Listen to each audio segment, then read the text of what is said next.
Atenção! Começa agora uma teleaula de Ciências do Ensino Fundamental. Você vai assistir a teleaula de número 39. Bons estudos!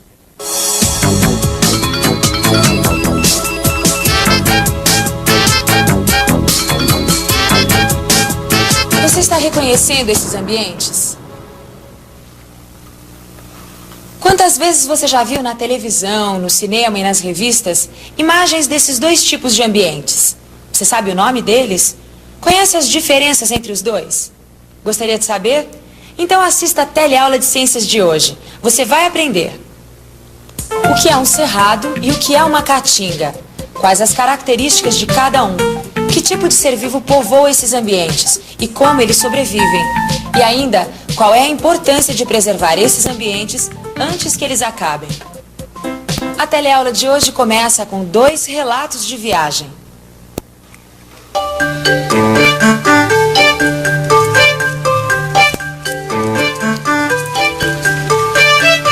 Como vai essa força, Alberto? Oh, quanto tempo! Que coisa maravilhosa! Pessoal, essa aqui é a Rosângela, que trabalhava aqui antes da Maria. Aí ela resolveu casar e mudou lá pro Nordeste, lá pra Pernambuco. E aí, Rô, você tá de volta de vez ou tá só de visita? De visita! E olha que fiz uma viagem tanto. Pensa que é brincadeira, viajar lá da Caatinga até aqui? Primeira parte da viagem é só assim, no lombo do jegue. Opa, você trouxe isso aqui pra mim? O que será? Olha! Tá embrulhadinho! Opa! Que será? Vamos ver. Ah, é o jegue! Olha que bonitão! Foi, viajei no lombo de um pra sair da Caatinga, lá da fazenda, chegar até a estrada pra só então pegar o ônibus. E esse chapéu de lampião aí? Pois trouxe de presente pra você. Opa! Mas isso não é só enfeite não, sabe? Pra atravessar a Caatinga a gente precisa de usar roupa de couro, bota e chapéu. Mas pra que tudo isso?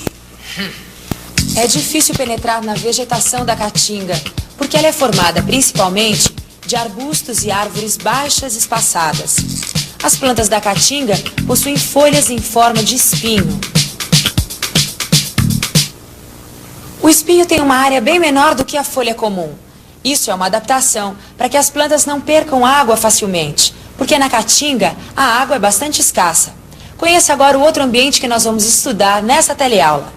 E da próxima vez que eu for a Brasília, eu trago uma flor do cerrado pra você. Oi, essa revista aqui traz um relato de uma viagem pelo Planalto Central do Brasil através do cerrado. O cerrado possui um aspecto muito variado. Parte deles são campos contendo só plantas rasteiras, ou campos com plantas rasteiras, arbustos e árvores. E existem regiões com muitas árvores grandes. As plantas do cerrado têm aspecto seco, com galhos tortuosos e cascas grossas. As folhas são muito duras, mas não são espinhosas. Algumas, principalmente quando jovens, possuem pelos. As raízes são profundas. Às vezes, uma parte do caule fica sob a terra modificado. Toda essa estrutura armazena substâncias que a planta produziu para serem usadas quando necessário. Para passear pelos vários tipos de cerrado, não é necessário usar roupa de couro. Essa é a diferença entre o cerrado e a caatinga. A vegetação do cerrado é menos espinhosa. Na Caatinga tem mandacaru, xique-xique, jurema. Sei, parece que cada planta tem uma música, né? Mandacaru quando fulora lá na serra. Ô, Rosângela, me conta uma coisa. Aquela roupa de couro que você falou é só pra proteger dos espinhos? Não, protege também dos animais. Porque a Caatinga, apesar daquele jeitão seco, desolado, tem muita vida. Tem cascavel, lagarto, Tatupeba, sagui do Nordeste, veado catingueiro, aranha, escorpião. A Caatinga também possui aves, como o gavião e o cancã. Todos esses animais possuem adaptações para viver em ambiente seco e quente. O ambiente do cerrado também é seco e quente. E nele a gente encontra animais que não existem em outros lugares. Vamos ver as fotos de alguns deles. Se as árvores e os bichos da Caatinga deram música, os animais do cerrado aparecem muito em livros de histórias folclóricas. Tem o lobo-guará, o tamanduá-bandeira, o tatu-canastra. Até agora você viu que, apesar de o cerrado e a caatinga terem suas semelhanças, eles possuem plantas e animais diferentes, com diferentes adaptações. Quais seriam as razões dessas diferenças? Oi. Ai, Alberto, que bom que você não fechou. Assim dá tempo de eu comer alguma coisa antes de ir pra minha aula. Ah, tá bom. Ô, Lineu, essa aqui é a Rosângela. Ela trabalhava aqui na lanchonete antes da Maria, viu? Prazer. Muito prazer. Lineu, você é mais bem-vindo aqui do que chuva na Caatinga. Por quê?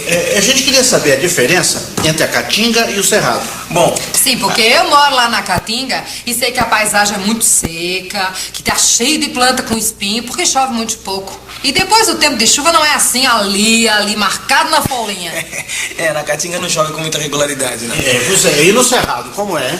Bom, o Cerrado ele não sofre tanto com a falta de água como a Caatinga. Lógico que não tem tanta água que nem uma floresta, mas tem a época das chuvas, que vai de outubro até abril, mais ou menos. O resto do ano é mais seco. É justamente nessa época que acontecem as queimadas. Ah, e as queimadas são naturais, Lineu? Algumas, mas a maioria é provocada pelo homem. O que acontece é o seguinte, no Cerrado tem 2 estações do ano, a época das chuvas e a época das secas. Então os seres vivos do Cerrado, durante a época das chuvas, vão se preparando para a época das secas.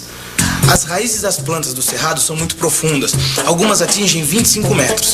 Essa adaptação é importante porque as raízes procuram a água dos lençóis freáticos, que fica a grandes profundidades no. Bom, aqui na minha revista diz que o solo do Cerrado é pobre em nutrientes, que são os sais minerais. E mesmo quando existem esses nutrientes, ocorre outro problema: a grande quantidade de alumínio do solo dos cerrados. O alumínio prejudica a absorção dos outros nutrientes pelas raízes. É por isso, então, que as árvores do Cerrado crescem a pouca altura e têm caules tortuosos.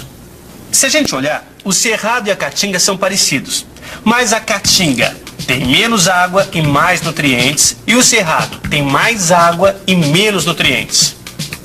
A gente já viu aqui no telecurso de ciências que todas as plantas precisam de nutrientes, que as raízes retiram esses nutrientes do solo e que nos ambientes naturais esses nutrientes não acabam nunca. Ô Lineu, você pode falar pra gente sobre a renovação dos estoques de nutrientes na natureza? Oh, claro, Alberto, obrigado. No ambiente natural, a própria natureza cuida de todas as condições de manutenção. Por exemplo, a chuva cai, penetra no solo e atinge os lençóis subterrâneos. As raízes das plantas absorvem a água que sobe pelo interior da planta e atinge todas as suas partes. Da mesma forma, os animais bebem a água que aflorou dos lençóis e formou os rios, lagos, etc. A água que é eliminada através da respiração, transpiração ou evaporação sobe para a atmosfera e forma as nuvens. E a água cai em forma de chuva. Ah, entendi. Mas até agora você só falou da água. E os tais nutrientes das plantas e dos animais? Bom, os nutrientes são dissolvidos pela água, utilizados pelos seres vivos e retornam à natureza. Como? Como os nutrientes que os seres vivos utilizam voltam para a natureza? Bom, nós estamos aqui no Jardim Botânico de São Paulo. Você está vendo só essas folhas e galhos caídos? É através deles que os nutrientes que estão nas árvores voltam para o solo. Aqui também tem passarinhos e pequenos animais que eliminam fezes e urina no ambiente. E quando eles morrem, também voltam para a terra. A terra, que é o solo, está cheia de micro-organismos. Micro-organismos são seres microscópicos. Você se lembra da nossa teleaula sobre micro-organismos? Vamos pensar um pouco? Vamos pensar um pouco.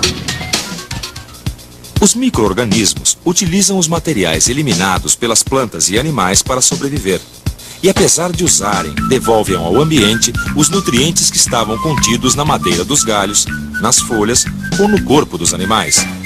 Dessa forma, os nutrientes voltam para o solo e o processo começa de novo.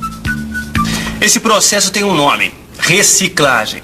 A gente ouve a palavra reciclagem por todo lado. É reciclagem de funcionários de empresa, de papel, de lixo, e é tudo a mesma coisa. Reciclar quer dizer colocar no ciclo ou na roda de novo. Aproveitar o mesmo material de uma outra maneira. As raízes das plantas retiram os nutrientes do solo. Os animais se alimentam das plantas, então eles acabam ingerindo os nutrientes que as plantas absorveram. Ah, e assim, reciclados, os nutrientes não acabam nunca. Isso. Isso então responde aquela pergunta que eu fiz antes: como é que os nutrientes se conservam na natureza? Agora me explica uma outra coisa, Lineu. E se, de repente, acontecesse assim uma coisa diferente, que interrompesse essa reciclagem? E se os micro-organismos não existissem no solo? Bom, aí tá uma coisa que a caatinga e o cerrado têm em comum. O solo dos dois vem sendo utilizado de uma forma muito errada pelo homem. Dê só uma olhada nisso. Originalmente, o cerrado ocupava cerca de 25% da área total do Brasil. Hoje foi muito reduzido. Durante muito tempo, o cerrado foi considerado ruim para a agricultura. Assim, ninguém se preocupou em preservar o ambiente. O cerrado foi destruído antes de ser conhecido. Como nos filmes de Bang Bang, atiraram primeiro e perguntaram depois. Hoje em dia, muitas plantações estão sendo iniciadas sem nenhum planejamento. Sem preocupação com a preservação de uma diversidade de animais e vegetais que só existe por aqui. E além de tudo isso, ainda existem os garimpos. Os garimpeiros usam mercúrio para trabalhar e depois contaminam os rios com esse mercúrio, o que ajuda na destruição do cerrado. Se as coisas continuarem assim, daqui a pouco o ambiente vai estar tão destruído que nem os seres humanos vão conseguir sobreviver nele. Tá aí uma coisa que eu nunca tinha pensado. Até os ambientes que à primeira vista parecem ser inúteis para os seres humanos, até esse precisa de ser preservado. Mas infelizmente o solo está sendo utilizado de uma forma totalmente inadequada pelos homens.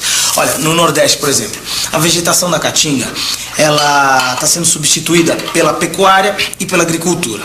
Apesar de ter pouca água na caatinga, ela tem um solo relativamente fértil. Só que se ele continuar sendo utilizado dessa forma, logo logo vai acabar virando um deserto. E isso influencia a vida do povo do Nordeste. Tô vendo. E o pior é que junto com a destruição da caatinga, vem aumentando a miséria, porque os recursos que são retirados do ambiente são mal distribuídos para a população. Mas e os tais projetos para o desenvolvimento do Nordeste que a gente tanto ouve falar? Eles daí vivem emperrados por causa da má administração. E a gente não tá podendo perder muito tempo com isso não, viu? Se você ainda tem alguma dúvida, trate de tirar na revisão, viu? E atenção, se liga aí que é hora da revisão. Os ambientes do cerrado e da caatinga são parecidos à primeira vista, mas possuem diferenças significativas. A caatinga sofre com a falta de água, apesar de possuir nutrientes em certa quantidade. O cerrado possui água, mas é pobre em nutrientes importantes para as plantas. Além disso, contém muito alumínio. O alumínio dificulta a absorção dos nutrientes pelas plantas. Tanto as plantas como os animais da caatinga e do cerrado possuem adaptações para sobreviverem nesses ambientes limitados. Os nutrientes no ambiente natural são reciclados pelos micro-organismos, retornando ao solo. Eles podem ser utilizados novamente pelos seres vivos. A utilização sem planejamento das áreas de cerrado e caatinga tem levado esses ambientes à destruição, sem chances de recuperação. Hoje você viu que mesmo as áreas aparentemente inúteis para plantação, como a caatinga e o cerrado, têm uma diversidade de seres vivos que é muito importante preservar. No seu livro você vai encontrar uma série de sugestões para discutir com seus colegas. Faça isso. Assim você vai estar se preparando para discutir um outro ambiente que também é muito importante para nós seres humanos e que também vem sendo destruído, as florestas. Então até a próxima teleaula de ciências.